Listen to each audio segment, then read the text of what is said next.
आप लोगों को जो है हमने पहले क्वेश्चंस भेजे थे, तो अभी हम लोग जो है वेलकम करते हैं आपका A1 अकाउंट क्लास। और मैं आशीष त्रिपाठी। रिटायरमेंट ऑफ पार्टनर में आपको जो है एडजस्टमेंट ऑफ कैपिटल टॉपिक आज हम लोग पढ़ेंगे। तो आज हम लोग नया टॉपिक पढ़ने वाले हैं, एडजस्टमेंट ऑफ कैपिटल। ये काफ़ी इम्पॉर्टेंट टॉपिक है। एडजस्टमेंट ऑफ कैपिटल में होता क्या है? एडजस्टमेंट ऑफ कैपिटल में क्या होता है कि जो पार्टनर की कैपिटल है, जो रिटायर होने के बाद जो रिमेनिंग पार्टनर हैं, उनकी कैपिटल को एडजस्ट किया जाता है। अब वो कैसे एडजस्ट करना है उसके लिए कुछ पार्ट भी हैं। तो अभी हम लोग जो है पार्ट 1 में जो टॉपिक पढ़ेंगे एडजस्टमेंट में, when total capital of the new firm is given, या फिर हम इसको इस क्वेश्चन में इस तरह से भी मिल सकती है, fix the capital of new firm. कई बार क्या होता है, फर्म में कैपिटल को फिक्स कर दिया जाता है, एक फिक्स अमाउंट बता दिया जाता है और उतनी कैपिटल ही फर्म में रखनी होती है रिटायरमेंट होने के बाद भी। रिटायरमेंट होने के बाद न्यू फर्म होती है और न्यू फर्म में। चलिए एक एग्जांपल के तौर पे इस बात को समझ लेते हैं। तो सबसे पहले मान लेते हैं A, B, C 3 पार्टनर हैं, जिसमें से C रिटायर हो जाता है और C के रिटायर होने पर A और B जो पार्टनर हैं वो 3 और 2 में प्रॉफिट शेयर करते हैं। तो ये न्यू इनका रेशियो है।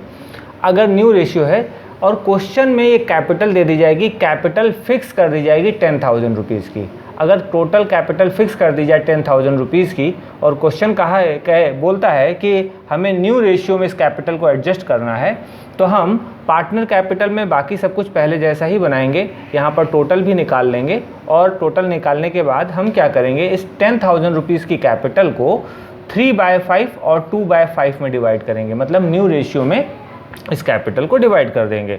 तो जो ये 6,000 और 4,000 आएगा, वो सबसे लास्ट के बैलेंस CD में जो है 6,000 रुपीज़ A और 6,000 रुपीज़ B को मेंशन कर देंगे। तो यही क्लोजिंग कैपिटल होगी, यही कैपिटल का आंसर भी होगा A और B का। तो यहाँ समझने वाली बात यह है कि कैपिटल फिक्स है 10,000। पार्टनर कहता है भाई 10,000 रुपीज़ की कैपिटल रहनी चाहिए C के रिटायरमेंट होने के बाद भी, और वो 10,000 3:2 में रेशियो में होनी चाहिए। तो हमने 10,000 को 3:2 में डिवाइड करके यहाँ पर मेंशन कर दिया। इसी कॉन्सेप्ट पर बेस हम लोग क्वेश्चन करेंगे। ठीक है, उम्मीद है आपको ये बात बेसिक समझ आ गई होगी। तो इसमें हम लोग क्वेश्चन नंबर DK गोयल से क्वेश्चन नंबर 19 देख लीजिए इसको। तो क्वेश्चन नंबर 19 में जो है वो राजा, नवाब और बादशाह हैं। तो हमने इसको शॉर्ट में RNB के नाम से प्रेजेंट किया है, क्योंकि हम लोगों के पास स्पेस कम है और वीडियो में बहुत सारी चीज़ें हम पहले से लिख लेते हैं ताकि आपका वीडियो छोटा बने, क्योंकि ऐसे बहुत बड़ा वीडियो बनता है तो लोड होने में प्रॉब्लम होगी आपको। तो RNB पार्टनर हैं और इस क्वेश्चन को ध्यान से आप देख लीजिए, पॉज करके इसको रीड कर लीजिए। आपके पास बुक है तो उससे आप देख लीजिए और उसके बाद हम लोग इसको शुरू करते हैं। तो चलिए, इसमें सबसे पहले रिवैल्यूएशन अकाउंट। रिवैल्यूएशन अकाउंट में कोई नई चीज़ नहीं है। हमारा इन्वेस्टमेंट जो है वो पहले की तरह 1,000 रुपीज़ डिक्रीज़ हो रहा है, स्टॉक 1,000 रुपीज़ डिक्रीज़ हो रहा है, बैड डेब हमने डेबिटर पे कैलकुलेट किए हुए हैं। तो ये सारे पॉइंट आपको पहले से मालूम है, बता चुके हैं। मशीनरी 6,000 रुपीज़ से इंक्रीज़ हो रही है तो क्रेडिट हो गई। डिफरेंस निकालते हैं 3,500 का प्रॉफिट आ जाता है, और प्रॉफिट जो है वो RN और B जो है राजा, नवाब व बादशाह में डिवाइड कर देते हैं ओल्ड रेशियो में। तो ये सारी चीज़ें तो आपको पहले से मालूम है। अब मेन पॉइंट पे आते हैं, पार्टनर कैपिटल अकाउंट इसके बाद हम लोग बनाएंगे। पार्टनर कैपिटल अकाउंट में जब हम आएंगे तो पार्टनर कैपिटल अकाउंट में हमेशा ध्यान रखिएगा, जो आपका क्रेडिट साइड होता है उससे अकाउंट में चीज़ें आती हैं, और जो ये डेबिट साइड है इससे अकाउंट से चीज़ें बाहर जाती हैं। ये ट्रिक मैंने आपको पहले बताई थी। तो पहले तो पुरानी चीज़ें वैसे ही कॉपी कर लेते हैं, बैलेंस सेम टू सेम वैसे ही कॉपी हो जाएंगे तीनों पार्टनरों के। रिजर्व जो है वो ओल्ड पार्टनर ओल्ड रेशियो में डिस्ट्रीब्यूट होता है, तो ये आपको पहले कई बार बताया जा चुका है, पुराने वीडियो में सीख लें। रिवैल्यूएशन जो है, जो हमारे प्रॉफिट आए हैं, जो हमारे ये रिवैल्यूएशन के प्रॉफिट आए हैं, यही प्रॉफिट जो है वहाँ पर ट्रांसफ़र हो जाते हैं। तो 1750, 1050 और आपका 700 का आ जाएगा। अब बात करते हैं गुडविल की। तो गुडविल के लिए वर्किंग नोट देख लेते हैं। सबसे पहले गुडविल अगर हमें निकालनी है तो क्वेश्चन में हमें गेनिंग रेशियो निकालना पड़ेगा। गेनिंग रेशियो इसलिए निकालना पड़ेगा क्योंकि आप क्वेश्चन को ध्यान से देखें तो उसमें न्यू रेशियो और ओल्ड रेशियो दोनों हैं। तो राजा का new ratio minus old ratio हम करेंगे तो 3/5 और 5/10 सॉल्व करेंगे तो 1/10 आ जाएगा। और बी का जो है आपका न्यू रेशियो दिया गया है क्वेश्चन में और ओल्ड रेशियो दिया गया है क्वेश्चन में, तो उसको सॉल्व करेंगे तो 2/10 आ जाएगा आपका। और ये जो गेनिंग रेशियो आएगा इसमें गुडविल को डिस्ट्रीब्यूट करेंगे। तो गुडविल में आप देखिए तो क्वेश्चन में जो गुडविल दी गई है वो 10,000 रुपीज़ की गुडविल दी गई है। तो फर्म की गुडविल क्वेश्चन में दी गई है। हमें क्या करना है, जो पार्टनर रिटायर होता है उसका अलग पार्ट कर लेते हैं। तो 3/10 जो है रिटायर होने वाले पार्टनर का रेशियो है और इससे हम जो है एन की जो है वो गुडविल निकाल लेंगे, नवाब की गुडविल निकाल लेंगे 3,000 रुपीज़। तो हमें 3,000 रुपीज़ नवाब को गुडविल देनी है, ये बात तो आपको समझ आ गई होगी। लेकिन इस 3,000 की गुडविल को हम दो लोगों से लेंगे, राजा से और बादशाह से, और हम इसको लेंगे किस रेशियो में, गेनिंग रेशियो में। तो हमारा यहाँ गेनिंग रेशियो का आंसर आ चुका था। तो 1/3 और 2/3 में सॉल्व करेंगे तो 3,000, 1,000 और 2,000।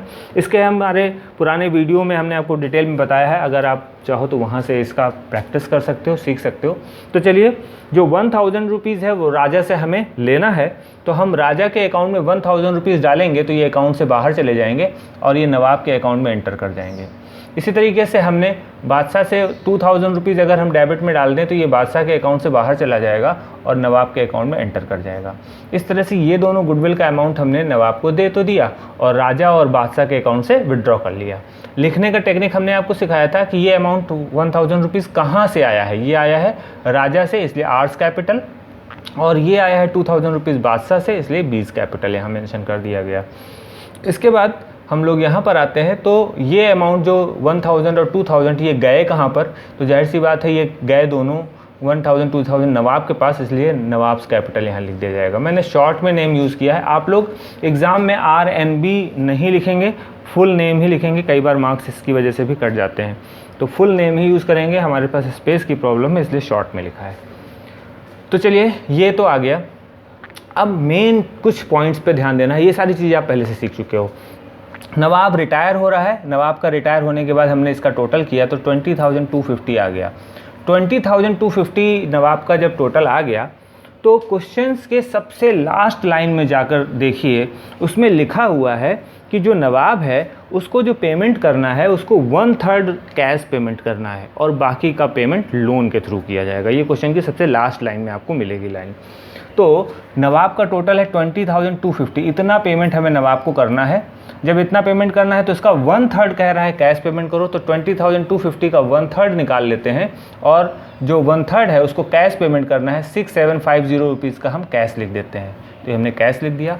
कैश लिखने के बाद अब जो हमारा रिमेनिंग अमाउंट बचता है, इस टोटल में से ये माइनस करने के बाद जो रिमेनिंग अमाउंट बचता है नवाब का, वो लोन में हमें मेंशन करना है। हमें पता है कि रिटायरमेंट लेसन में जो पार्टनर रिटायर होता है उसका बैलेंसिंग फिगर जो है लोन में लिखा जाता है। तो लोन में 13,500 रुपये ये इस क्रेडिट के टोटल में डेबिट माइनस करोगे तो 13,500 रुपये लोन आ जाएगा। तो ये बात आपको समझ में आ गई। इसके बाद हम लोग R और B जो है इन दोनों के बैलेंस पहले जैसे ही निकाल लेंगे। निकालने के बाद अब मेन टॉपिक जो हमने आपको कॉन्सेप्ट समझाया कि फिक्स कैपिटल को कैसे लिखना है, करना है। तो फिक्स कैपिटल के लिए जरा देखते हैं वर्किंग नोट। क्वेश्चन में ध्यान दीजिए तो कैपिटल फिक्स है 40,000 रुपीज़।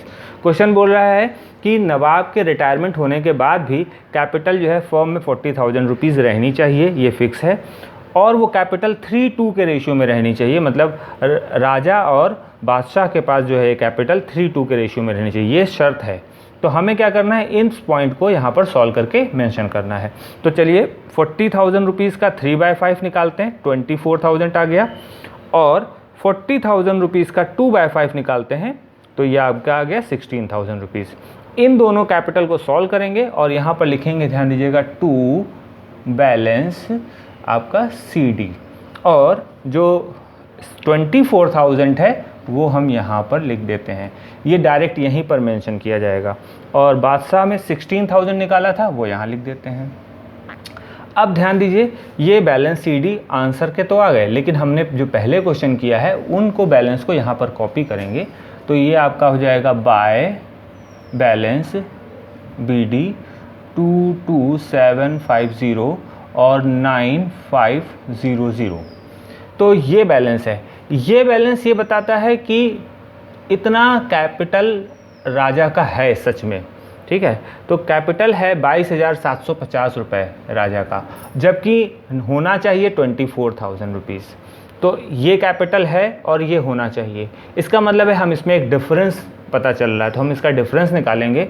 24,000 रुपये कैपिटल होनी चाहिए, 22,750 कैपिटल है राजा की, माइनस करके पता चल जाता है कि 1250 की कैपिटल जो है वो कम है। तो अगर हम 1250 का अमाउंट जो है यहाँ पर लिख दें तो ये कैपिटल, इसका मतलब और लाना पड़ेगा ये, क्योंकि आने का साइड है ना, तो ये राजा को अमाउंट लाना पड़ेगा। इसी तरीके से इसको देखते हैं, 9500 रुपीज़ सच में है बादशाह का कैपिटल, बट होना कितना चाहिए, 16,000 होना चाहिए। तो इसका मतलब है इसको भी कुछ पैसे लाने हैं, तो 16,000 रुपीज़ में से 9500 माइनस करेंगे तो 6500 इसको लाना चाहिए। यहाँ पर 6500 लिख देंगे। तो ये 65 ये कैसे निकाले गए, बैलेंस से निकाले गए। इसमें से ये माइनस करके ये निकाला गया, इसमें से ये माइनस करके ये निकाला गया। लेकिन ये हम बैलेंस नहीं लिखते हैं, जो भी हम लिखेंगे यहाँ पर वो लिखेंगे बैंक या कैश लिखेंगे। क्वेश्चन में कैश चला रहे हैं तो कैश लिखेंगे, तो ये कैश या बैंक दोनों लिख सकते हैं, तो ये कैश लिख देंगे। इसका मतलब है कि राजा जो है 1250 कैश लेकर आएगा और बादशाह जो है 6500 की कैश लेकर आएगा, तब ये क्वेश्चन आगे बढ़ेगा। तो इस तरह से ये दोनों अमाउंट यहाँ पर आ जाते हैं। अब हम लोग सिंपल बैलेंस शीट में आ जाते हैं। क्रेडिटर के साथ कोई चेंज नहीं है, वैसे ही कॉपी होंगे। लोन, नवाब का लोन हमने यहाँ से कॉपी किया है, 13,500 ये आ गया। और राजा और बादशाह की कैपिटल ये 24,000 और 16,000 आ चुकी थी, तो वो यहाँ पर आ जाएगी। इसके बाद डेबिटर के साथ उसका बैड डेट माइनस किया गया है, तो अमाउंट आ जाएगा। स्टॉक में डिक्रीज़ हो रही थी वैल्यू, वो माइनस करके आ जाएगी। मशीनरी जो है 45,000 रुपीज़ की क्वेश्चन में दी गई है, वो आ जाएगी। इन्वेस्टमेंट 7,000 के दिए गए हैं, वो आ जाएंगे। कैश पर ध्यान दीजिएगा, क्योंकि हमारे कैश में कुछ चेंजेस हुए हैं। क्वेश्चन के आप अपने क्वेश्चन में देखिए तो कैश जो है वो 2,000 रुपीज़ की दी गई है। 2,000 के बाद जो है वो 1250 की कैश जो है वो राजा लेकर आता है। हमने देखा था ना, 1250 की कैश लेकर आ रहा है, इसका मतलब हम उसको प्लस कर दें। इसी तरह बादशाह जो है वो 6500 की कैश लेकर आ रहा है, इसको प्लस कर दें। इन सबको प्लस करने के बाद 9750 की कैश आ गई। लेकिन इसमें से हम जो पार्टनर रिटायर हो रहा है वो उसको हम कितना कैश पेमेंट कर रहे हैं, उसको 6750 का कैश पे कर रहे हैं। ध्यान दीजिएगा, इसको हम कैश पे कर रहे हैं। अगर कैश पे कर रहे हैं तो हम क्या करेंगे, इसमें से माइनस कर देंगे। और माइनस करने के बाद अब जो हमारे पास कैश का बैलेंस बचेगा वो 3,000 रुपीज़ का बचेगा। यही 3,000 रुपीज़ हम यहाँ पर कैश में दिखा देंगे। तो 3,000 रुपीज़ यहाँ दिखा देंगे, इसका टोटल जो है 69500 आ जाएगा।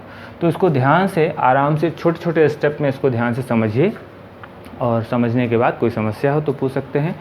और अगर आपको ये वीडियो समझ आ रहा है, क्वेश्चन समझ आ रहे हैं, तो लाइक करें, शेयर करें, सब्सक्राइब करें। Thank you.